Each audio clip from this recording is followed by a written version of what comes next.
Conferência Comunidade Luso-Asiático Badahat dar ponte ligação cultural no diplomática entre a CPLP no ASEAN.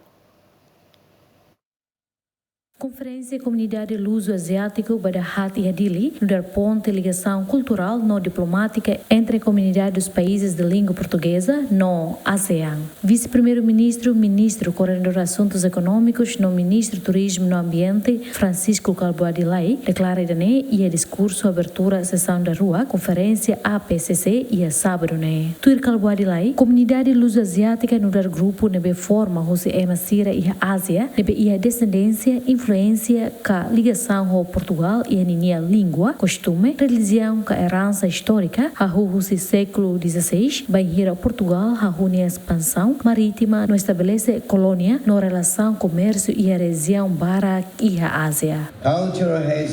Nune conferência Badahat idane importante tebes ba itani arain no dar ponte de ligação cultural no diplomática entre CPLP no ASEAN, liu for continuidade ba itani a geração fong atu conhece, preserva no mantém viva patrimônio cultural nebe se existe. Lihusi promoção respeito ba herança histórica no sentimento pertença no união e a diversidade.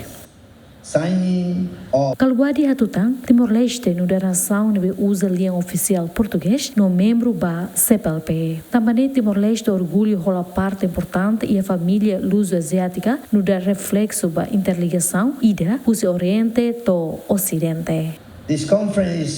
How deseja a conferência idane sai espaço partilha ba Hanoi no diálogo ba construção conjunta ho di hari futuro comum ba itania comunidade.